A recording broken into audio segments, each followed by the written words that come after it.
Okay, what we're going to learn today is the second part, so to speak, of this very brief summary of Tanya, of the main basics of Chassidus. Basically, we left the last class with what's a Beinoni? What's this guy, this intermediate guy? It's a person that, so to speak, has a battle, but on thought, speech, and action. Not a battle on feelings, not a battle of understanding. Of course, we have to sit and learn Torah, and we have to understand godliness and so on, Judaism. But the main battlefield, so to speak, for this guy is thought, speech, and action. What do you think about? So to speak, what do you dedicate your mind to, and what you talk about, and what you do. And the tzaddikim, the righteous people, okay, they control their heart, they control what they feel, they are completely, infinitely higher level. Very nice, claps and be happy. That's not me. And I was not created for that. The Alter Rebbe makes it so clear, and it's so powerful, because a person might think, I'm not like the Rebbe, I'm not like the Rambam, I'm not like Rashi, I'm nothing. Wait a second, you're making a big mistake. You are not supposed to be that. Nobody asked you to do that. There's a very small story which illustrates this point very clearly. Reb Zusha Anipoili. Reb Zusha Anipoili is a city in Poland. He was a colleague of the Alter Rebbe. He learned together with the Alter Rebbe by the Magdav message, and he used to say like this: when I go up in heavens, after 120 years, they're not going to ask me why I wasn't like Moshe Rabbeinu, why I wasn't like the Rambam, and so on. They're going to ask me, why weren't you like Zusha? Why weren't you yourself? Each one of us has a tremendous potential inside of us, and most of the times, don't say it so loudly, but most of the times, we just don't realize that potential. We don't use it. So we're supposed to be using our potential, and we don't have to be sad that we don't have the neighbor's potential. You are you, and the neighbor is your neighbor. There's no connection in the sense of what you have to accomplish in your life. You have to accomplish whatever you can accomplish. That's your mission. And the rest, each one has to do their own things. So that's basically the Beinoni. One of the main points in this guy, Beinoni, is that he tries with his mind to control exactly what we just spoke about, thought, speech, and action, not necessarily emotions. He tries to do his best with emotions and so on. That's a main, very important thing in the Beinoni. Moreover, there's an idea, a theme, whatever, in Judaism called avoida. Avoida means to work. That's the literal translation. But the word avoida comes from a very specific activity. They used to tan the skins of the animals in order to make parchment, in order to make shoes, or whatever they wanted to make, leather. So this process of tanning the skins and processing the skins is called avoida also. It's called work. And there's a expression in the Torah called oireis avudim, skin that has been worked on. In the process of taking a skin of an animal and making actually leather takes a lot of chemicals, a lot of bad smells, and it's a terrible work. So that means that avoida on ourselves, our work with our own qualities and so on, has to be a hard work. If it's not hard, it's not called work. That's the definition of work. Work means a hard thing. Again, not that you're working because you want to make money and so on. You have to also do that. But here we're talking about personal development. You have to work on yourself to the point that you feel the working hard. No effort, no gain. That's the game, so to speak, quote unquote, in Judaism. So this Beinoni could be that by nature he's a learner, he sits and learns. By nature, he doesn't feel such a heat for the society, for the stupid things in the world. I got the last iPhone and I have the last thing. And by nature, he's like that. So don't think that's a avoida. Don't think that you're actually working. The only time you're working is when you go beyond your own nature. In modern terms, so to speak, when you leave your comfort zone, that's when you're actually working on yourself. If you never leave your comfort zone, you're not working. That's not called avoida. That's a very important fundamental thing in Beinonim. There's another idea that could happen to the Beinoni, this regular intermediate guy that everybody can actually reach this level, that it might happen that he doesn't really feel anything. He doesn't feel love for God. He doesn't really feel fear for God. He understands that he has to actually feel it because he understands the greatness of godliness. He contemplates in the world and meditates and so on, and he tries his best, but because his soul comes from a very specific place, whatever, his spiritual thing, doesn't really matter what it means.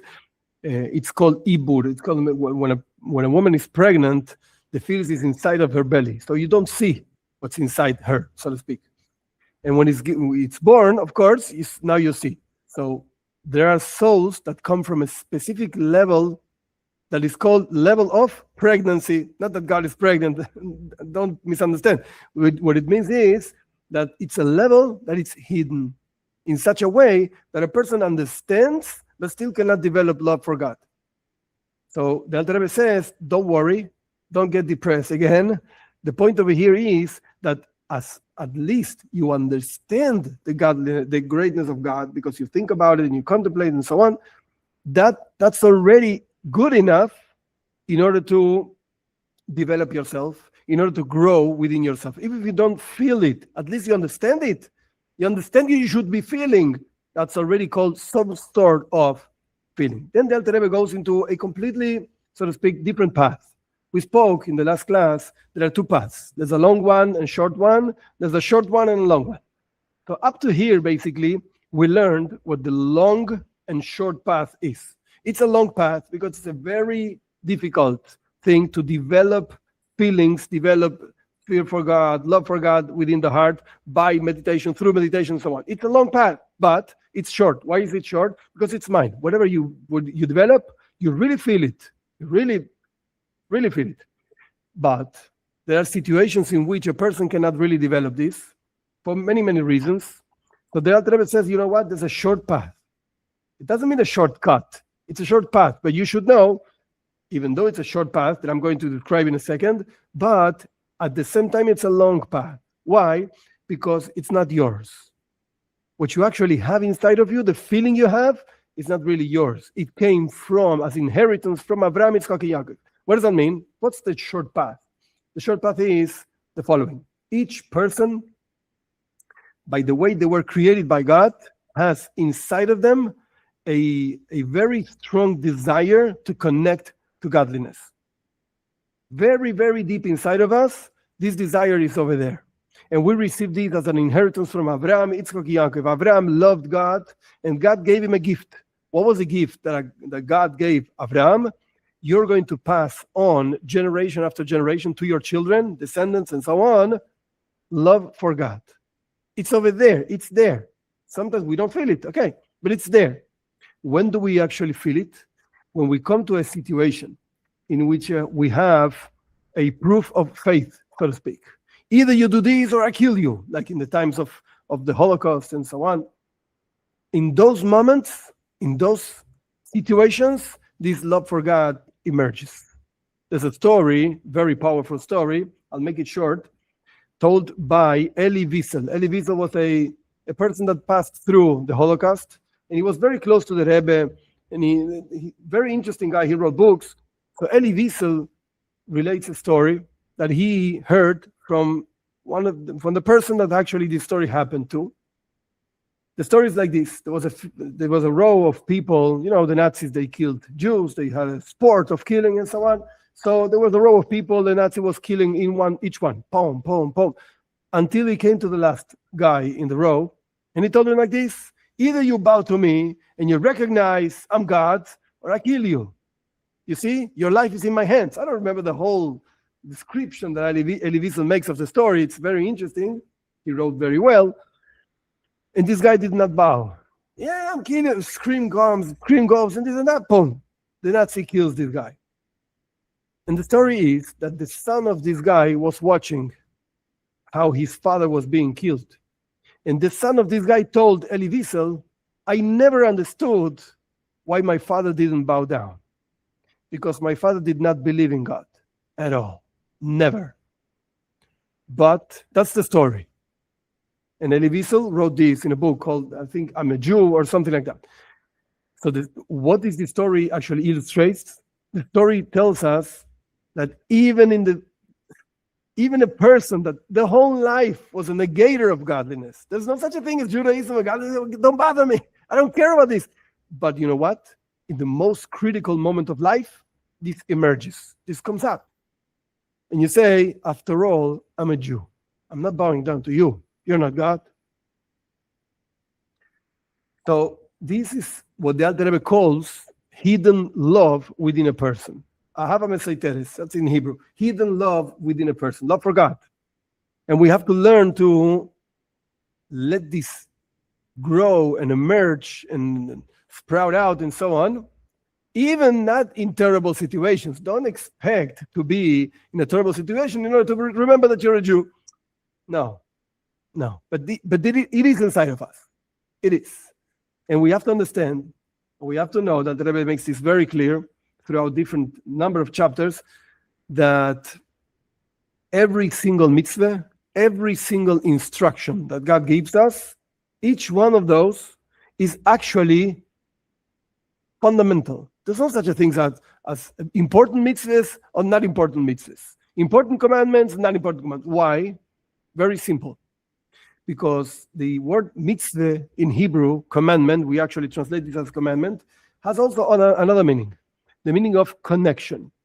Staft in Aramaic, in Hebrew, means a tzevet, a group of people, a connected group of people. So mitzvah means connection. So when we actually fulfill a mitzvah, we're connecting to God. And the very deep desire of every single person is, I do not want to be disconnected from God. I want to be connected.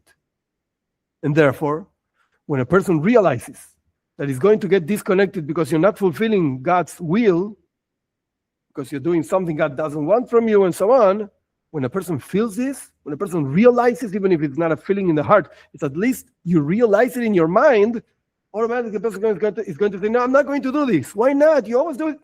Because if I do this, I'm going to get disconnected. The catch over here, the very interesting point that the Rebbe makes is, it doesn't really matter which kind of mitzvah it is. A person can say, I'm not going to kill, killing, murdering is not I'm a regular, normal guy. I don't kill people. I'm not going to steal. Stealing, I work hard. I'm not going to steal. Whatever I have is because God gave me, and so on. So a person says, yeah, that's important. But going to pray to shul, going to, I don't know, putting mitzvah, putting tefillin every day, putting a mezuzah in the door, who says it's such an important thing? Don't bother me. There are more important things in life. I give tzedakah. I give a lot of charity, and I don't have mezuzah in my door. Wait a second. Don't forget that every single mitzvah, it's a channel to connect to God. And it doesn't really matter what kind of mitzvah it is. It doesn't really matter the importance it has. It doesn't really matter what you understand of this mitzvah. They're all the same. In this aspect of connection, they're all the same. Do you want to be disconnected from God? No. Okay? So do this mitzvah.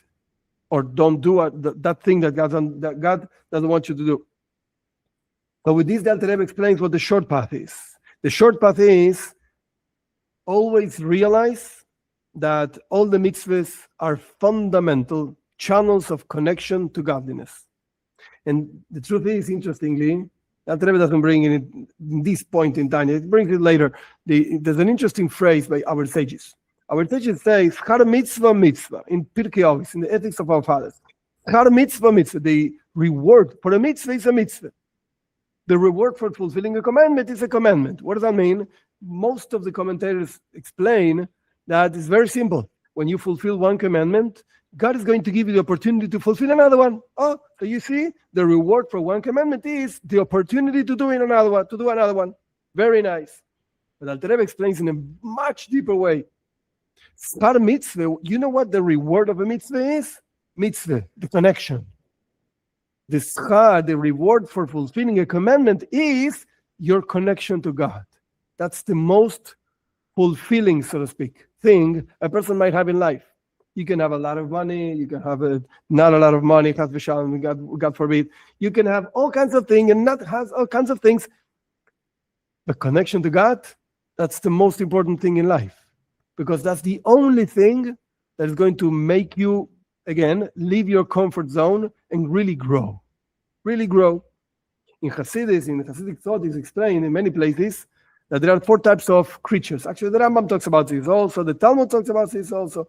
There's earth, earth, water, air, and what am I missing? Fire. Okay, 4 kinds of creatures, and 4 kinds. Each one of those creatures corresponds actually to a type of being in earth.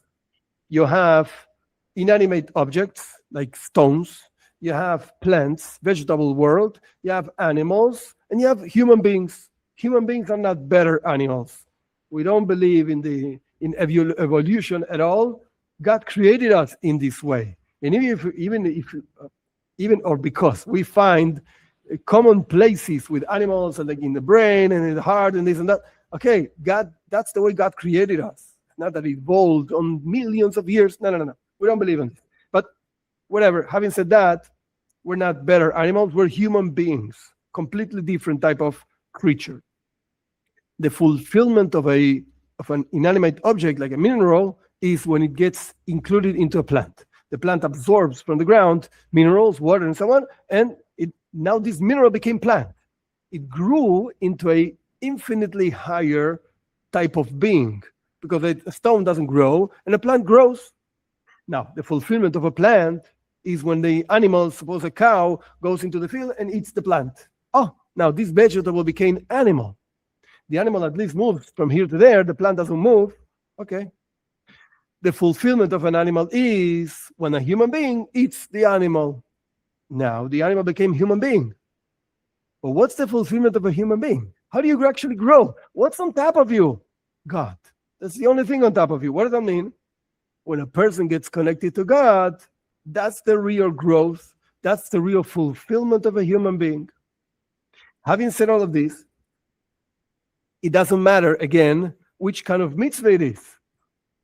The point is the connection. What kind of commandment it is, what do I have to do? The point is to fulfill God's will. That's going to connect you to your actually fulfillment. Now, this would be, so to speak, the first part of Tanya, which is, again, the long and short way and the short and long way. From chapter 26 on, the Alter Rebbe gives all kinds of interesting counsels to the Beinoni, to this guy, in order to be able to cope with life. After we defined what a Beinoni is, what the soul is, the garments of the soul, how there's a conflict inside of us, and what's a tzaddik, what's a Beinoni, what's a rasha, a righteous person, an intermediate person, a wicked person, and we understood the short path. You have it inside of you. You don't have to create love for God. It's inside of you. The Alter Rebbe says, okay, but life sometimes is hard. And therefore, we have to understand what does Hasidus have for us for this life, which is hard. The first thing that the Alter Rebbe says is you have to know that your attitude is going to define basically the outcome. And he gives an example, very simple example. When there are 2 people fighting, and one of them is stronger than the other one. One of them has a tremendous arm, and the other one is such and such a thing, whatever. However, if one of them is depressed, sad, even if he's stronger than the other one, is going to lose the battle. It's going to lose. The one that is happy, the one that is diligent, the one that is enthusiastic, and so on, he's going to win the battle. But so attitude is everything. But sometimes life is hard, as we said before. People suffer lots of things. Some suffer because they don't have money. Some suffer because they don't have health, and so on. Whatever kind of suffering it is. The Rebbe explains you should not be sad because of sufferings. Because the truth is that the verse is Hashem Yehav Hashem Yehiach. That person that God loves, he actually reprimands that person, sends sufferings to that person. For many reasons, the Talmud talks about this. Sometimes sufferings, they wash, so to speak, they clean our sins. Sometimes sufferings is actually God imposing on us in this world something that we would suffer much more in the next world, so better to suffer in this world, so you're not going to suffer in the next world. There are many explanations to sufferings. But the main point over here is that what Rabbi is saying is this suffering comes from such a very high level of love from God that it cannot be expressed in this world as a nice thing. It gets expressed in a terrible thing as a suffering. And a very simple example for this is it's just an example, with the baby or a boy, whatever, girl, putting some metal inside the electrical, appliances over there in the wall. So he's putting in the wall some kind of metal. And the father sees this, and he screams, "No, don't put anything in. You're going to die." And you sometimes even you just take out the hand from the boy. "Don't do this. Never do this." And you scream and you're scared, and the boy is scared and he starts crying. What happened over here? "Hey, take it easy. Why don't you talk to your son?" "Excuse me, my dear son. You should know that electricity is a very dangerous thing. So if you put something over there, the contact of the metal with the electricity, blah, blah, blah. Why don't you do that?" No, you don't get it. You have to act quick, fast. The guy's going to die. So you have to act very quick and very fast. But that's expressed as a very hard thing. Screams and fears. But the truth is that behind the screams and behind the fear is a tremendous love of this father for his son. Amazing love, infinite love. You don't want him to die. So you scream and do whatever. So we see that there are things that are actually love, but get expressed as a very hard thing. So those are the sufferings, says the Alter Rebbe, in this world. And then the Alter Rebbe says there are other reasons why a person might be sad. So don't be, again, by suffering, don't be sad, because God is showing you his very profound love that cannot be expressed in this world as revealed love. Let's call it like that. Then the Alter Rebbe goes into understanding a different reason why a person might be sad. Because you work on yourself, and as we described before, you really work hard on yourself, but you don't see real advancement in your life. You don't see that you became a tzaddik.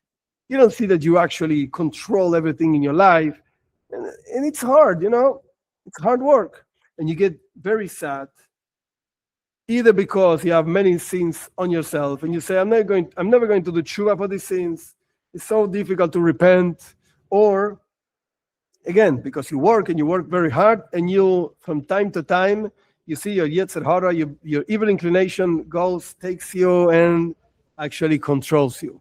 You think you work, and you think you actually finish the work with it, and suddenly, whatever, you're walking in the street, and you see a girl, and then, whoa, what are you doing?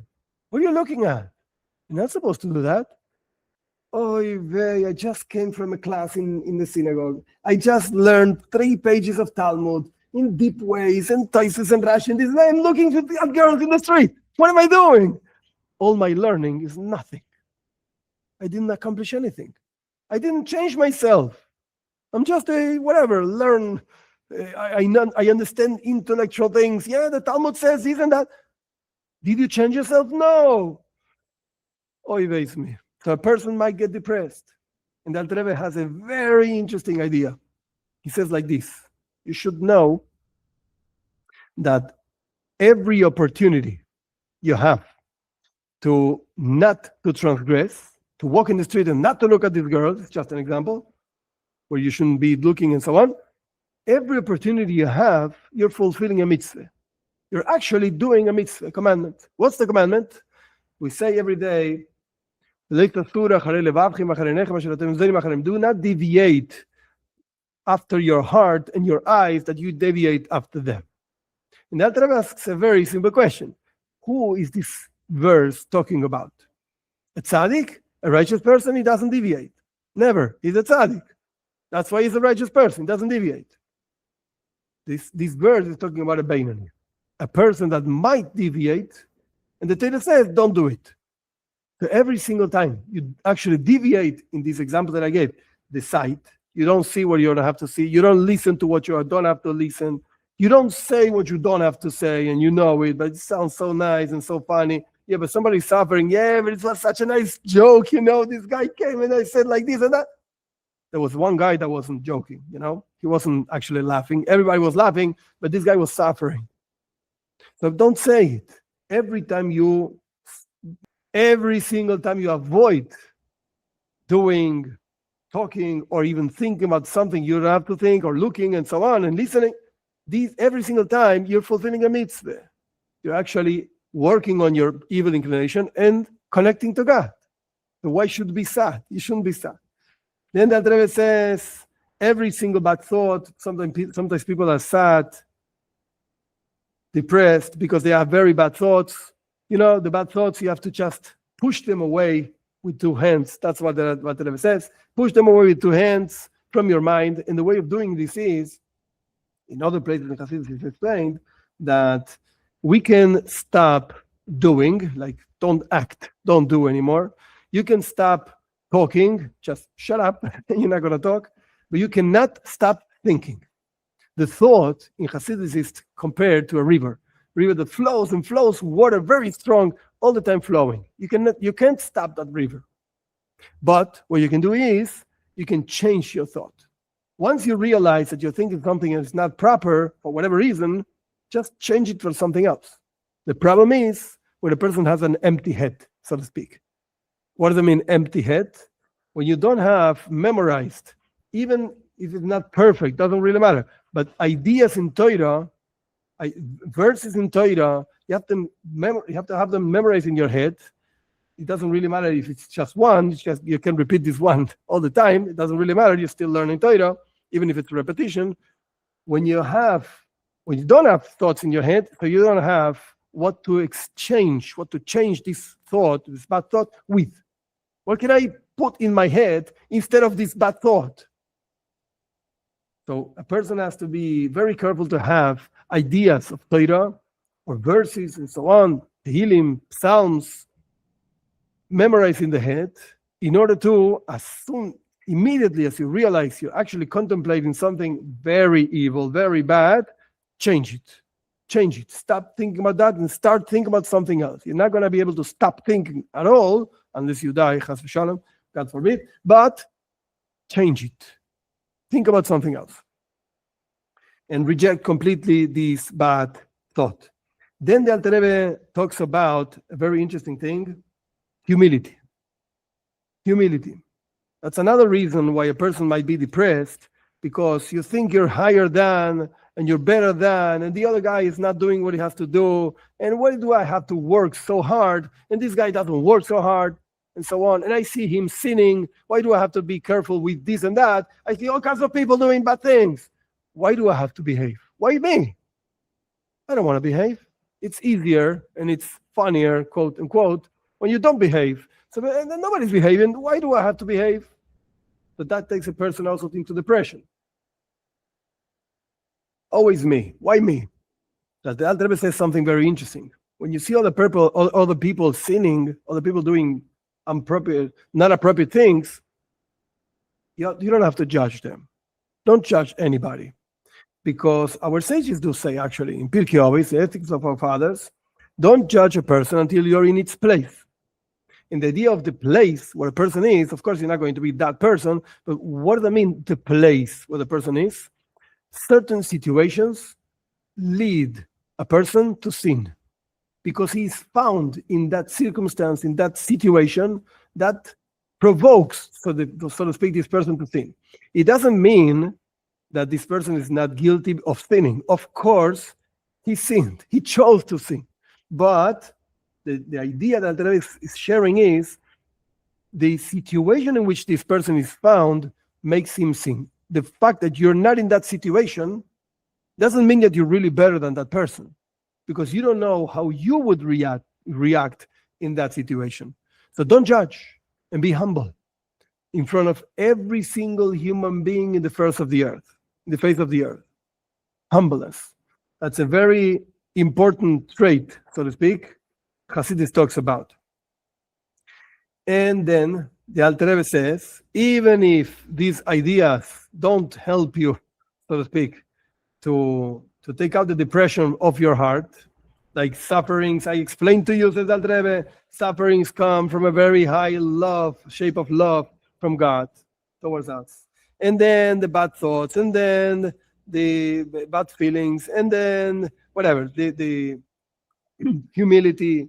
If none of this helps you, Al Rebbe gives another idea. You should know that your heart, it's hard as a stone.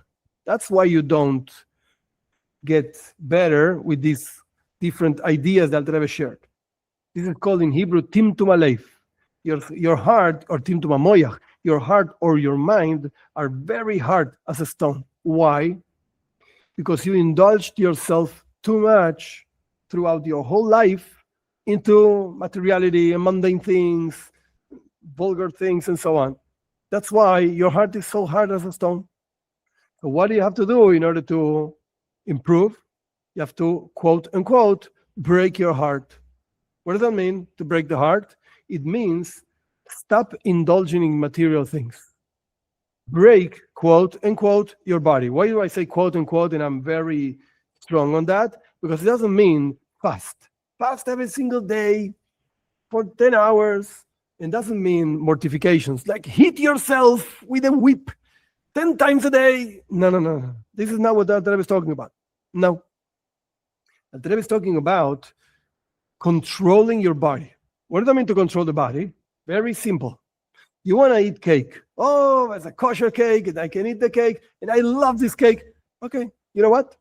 Instead of eating 2 pieces of cake, eat 1.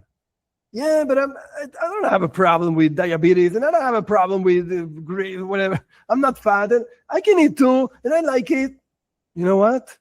Teach your body that you're the boss, not him. But I'm used to that. I don't care. Teach your body. By controlling your body and teaching it who is in charge, so to speak, not the body, the soul is in charge. This way you, quote unquote, break your body. And this helps to break the heart, so to speak, in order to be able to feel something.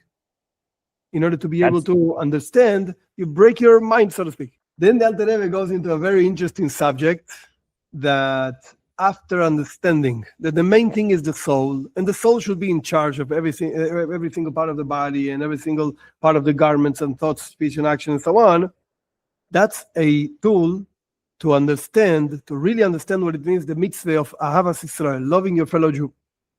What is that mitzvah? How can you love another person? Like, the nature of a person is to love themselves.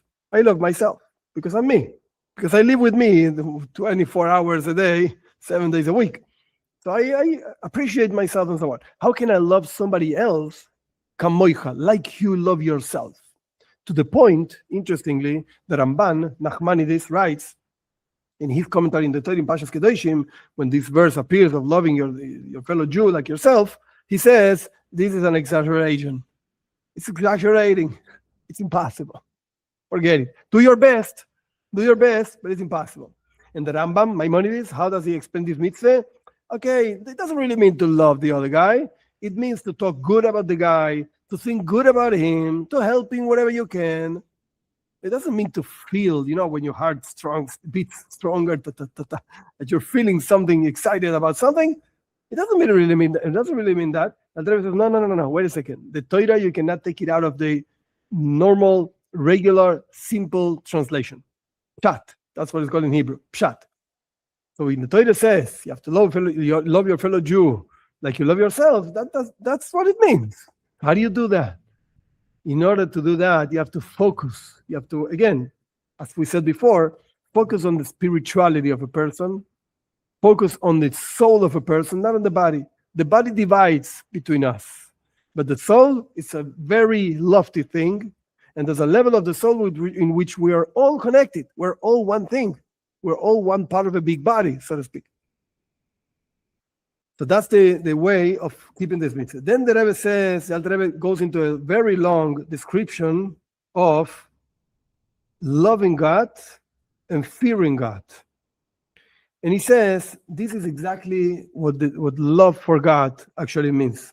When a person refines his body, when a person lets the soul, so to speak, come out, and get revealed, that's exactly what it means that a person is connected to godliness and loves godliness, loves God.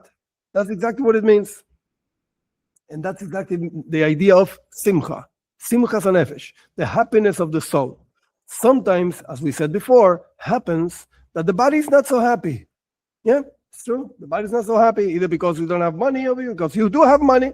Whatever the case is, situation is, doesn't really matter. So real happiness means focus on the soul. When the soul is connected to God, when the soul feels love for God, when the soul feels fear for God, that's its happiness. So a person has to be happy that is connected to God. That's why we actually recite psalms and tehillim and different types of the prayers every single day. They express this idea of Ismach Yisrael B'Isav. A person has to be happy with his maker, with God. Every single person can do that. And by having the faith that we actually get connected to God through the fulfillment of the 613 commandments, that faith is the happiness of the person, as if it was just one mitzvah. Your focus in life is you have to connect to God. And you have to, again, have the faith that the mitzvahs do that. With that, you're going to have enthusiasm and livelihood. You're going to enjoy keeping every single mitzvah. If it's just a thing that a person does because it's accustomed to do, because that's what my parents taught me, I have to do this, and I have to do that, and I have to behave, and so on, it's impossible to have enthusiasm in the fulfillment of the mitzvahs. But again, when a person has clear in the mind that this brings happiness to him, brings happiness to God. God is happy because you're doing this, and because you're connected to him. It's like a father waiting for the children to come back from the prison. The children were in the prison, so when they go out, and the father is happy, the children are happy. This is what it means, happiness in Judaism in general. People think sometimes that Hasidim, they dance and they sing and they're playing guitar and they're happy, quote unquote. This is the happiness, and they're smoking. Some of them, I don't smoke, I hate it. Some of them, yeah, they're happy. Yeah, I know what that happiness is. No. You're wrong. The real happiness of a Chassid is the connection to God, the opportunity to fulfill yourself, to realize yourself, your potential, to be connected to God. As we explained before, the human being, by being included into God, by connecting to him, keeping the mitzvahs and so on, that's your real fulfillment. That you're fulfilling the mission why you came into this world. So that's the real happiness of a person. Then the Alter Rebbe goes into a long, lengthy discussion of the importance of practical mitzvahs, concrete mitzvahs. Because most of the mitzvahs in the Torah are actually concrete things. You have to put on a mezuzah, you have to put on tefillin, you have to give tzedakah, you have to eat matzah in Pesach. So it's like physical, material things. And a person might think, you know what? I want to be a spiritual guy. I want to be a Jew in my heart. Yeah, I feel such a love for God. Do you do the mitzvahs? No, that's an old thing. That's already, forget it. It's not for today. It's just for the Eretz Israel. No. You got it wrong. By practical mitzvahs, what we're doing is not just refining ourselves by connecting to God, but we're refining the world. What does that mean? Every single corner, so to speak, of the world has godliness inside of it. Because God creates the world through his words. That's the whole second part of the Tanya. God creates the world through his word, which means that the word of God is inside the creation, creating it and giving it strength to keep on existing. So when a person uses a material thing in order to serve God, for instance, I'm drinking the water, whatever, in order to be able to give a class, a talk to it, and so on and so on. So this water has inside of it a spark of godliness. And when I'm using, so to speak, the power, the humidity of the water in order to be able to talk, and talk what? Talk Torah, that's refining the spark of godliness within it and reconnecting that spark with God. Therefore, when we actually use the whole world, that's why God spread out the Jews throughout the whole world. When we use every single corner of the world and we reveal the godliness that is inside of that corner of the world, we're actually refining the world, and we're doing of this world the true reason, as I'll explain in a second, the true reason why God created the world. Our sages do ask themselves, why did God create the world? Like, is God missing anything? The answer is no. He doesn't need anything. So why did he create the world? Was he feeling alone? No. He wanted, this is the answer, one of the Midrashim, Midrash Tanhuma brings, very interesting answer. And this answer is brought down in Chassidus in many, many places, constantly. God wanted a dwelling place in this lower world. What does that mean, lower world? It means a world like ours, where his presence is concealed. We don't see him. So God wanted to dwell, to be revealed himself down in this world. But, of course, he can do anything he wants, so he doesn't really need us to do this, but he wanted that there should be human beings in this low world, so low that his presence is concealed, so low that it could be a human being that says, God doesn't exist, I don't see him, he doesn't exist. It could be, yes, sure. But in that place, over there, God wanted to be revealed. But that revelation should come through us keeping the mitzvahs and taking the material things in the world and lifting them up into godliness. That's the reason why God created the world. So by us actually using the world in a good way, in a holy way, and so on, like to keep the mitzvahs, by doing that, we actually refine the whole world. We reconnect all the sparks of godliness to God himself, and that actually brings down the presence of God. But that's only done through practical, concrete, material mitzvahs. I can feel a lot of love for God. I can feel a lot of fear for God. But that has a limit. Love and fear are feelings. And feelings, after all, are like a lofty thing in the realm of the human being. What's the lowest of the lowest in the human being? Action. Concrete world, material world, where again, godliness is completely concealed. There, God wants to dwell. How? Take that world and use it as a mitzvah. For instance, take the matzah, take this bread, whatever, and eat it in Pesach, and that's a mitzvah. You're refining even the wheat of the matzah and so on. Then the Alter Rebbe goes into a very lengthy and complex discussion of what's the spiritual result of each mitzvah. Up to which world, whatever, mystical world, the mitzvahs actually go up. And then it starts from chapter 41 on, an interesting discussion about fear for God and love for God. Different types of fear for God and different types of love for God, which in general divide into 4 levels. There's one level called lower fear for God. In Aramaic, it's irot hatoeh, the lower way, form, whatever, of fear for God, which actually means, very simple, I fear doing something wrong in front of God. I realize he's watching me, he's listening to me, he knows what I'm thinking, that's just what I'm doing, and I'm fearful of doing something wrong, of saying something wrong, and of thinking something wrong, because he knows my thoughts. And this is a constant feeling that a person has to be constantly conscious of this. God is watching me.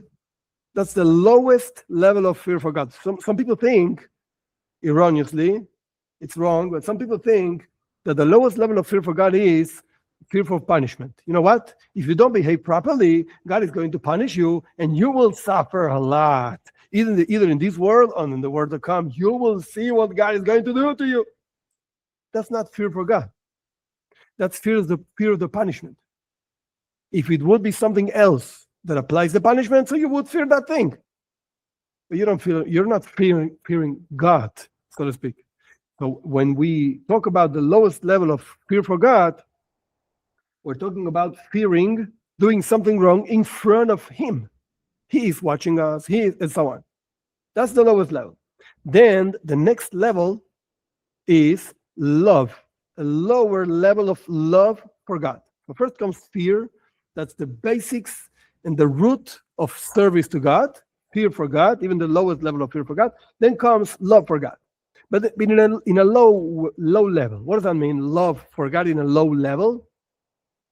When a person loves God because he's good to me, I realize God is giving me so many blessings that I love him. I like him. He does good to me. I have contacts, in shul, you go to synagogue and you talk to what people, to another person, you make great businesses. So I'm very happy to be a Jew. I'm very happy to be part of this group. Why? Because I get blessings out of this. It's my benefit. That's the lowest level of loving God, where you're actually not so much loving God, because the only reason why you're loving is because you get benefits out of that. That's the lowest level of love for God. Then comes the higher level of loving God, when a person contemplates in the greatness of God. Not that God is good for me. I don't really care about me. I'm just caring about God. Look at the greatness of God. And there are many, many levels into each one of these levels being described. For instance, a person thinks about the universe. How great is the universe? How big it is? And God created all of these. How many stones and minerals are in the world? How many types of plants are in the world? How many types of animals are in the world? And earth animals and air animals and birds and so on. How many different types of human beings are in the world? And the thoughts of each one of them. God is conscious of them. And you can go on and on and on, thinking about the world and grasping to some degree the greatness of God, that is creating all of these all the time, constantly creating all of this, and constantly conscious of all of this. That's one way of understanding the greatness of God. Another way of understanding the greatness of God is when a person meditates, contemplates the infinity of God. The previous level is how God gets involved into the world and creates the world and maintains and sustains the world and is conscious of it and so on. It's all related actually to the world, to something we can understand. But there's another level that God goes way beyond the world. It's infinitely higher than the world, to the point that we cannot understand what it is. But still has a relationship with the world because it's actually higher than the world. Oh, okay. So we cannot understand this directly. We can understand it indirectly. What is not? It's not in the world, it's not this, and it's not that. It's something higher than that. Those are different levels of loving God. When a person realizes the greatness of God, how he is infinite and so on, so you're going to naturally develop within yourself love for God. And then the Alter Rebbe says the highest level of all this is highest level of fear. So we started lowest level of fear, lower level of love, higher level of love, and now the higher level of fear for God. What does that mean? When a person realizes that you're so small, so insignificant in front of the amazing greatness, infinity of God. This generates inside of you a sense of awe for God, a sense of busha, a sense of I'm ashamed of even taking up space from God's world, in God's world. Who am I? What am I? Nothing. That generates the higher level of fear for God, where a person completely surrenders, so to speak, gives himself completely to godliness, because I realize I'm nothing. These levels that the Rebbe describes in a very, very clear and long way, so to speak. And at the end of this first part of Tanya, which is called Sefer Shalom-B'nei, the book of the intermediate people and so on, at the end, the Rebbe gives a interesting description of how the presence of God used to reside in the temple. In the first temple, in the second temple, strongly in the first temple than in the second. Because in the second temple, there were many things that were missing. that were actually in the first temple, and in the second temple they were not. Over there, they were missing, they were hidden or whatever. We didn't have them. And therefore, the level of godliness in the second temple was lower than the level of godliness done in the first temple. And that Rebbe gives a whole explanation of that, because he wants to explain that God resides, so to speak, is more easily revealed into our minds. And basically, the temple represented, in a mystical way, the mind, so to speak, of the world, from where all the energy came out into the whole world, just as the mind controls the whole body, and all the energy of the body goes through or from the mind into the whole rest of the body. This is basically the first part of Tanya, together with many, many concepts of Chassidus.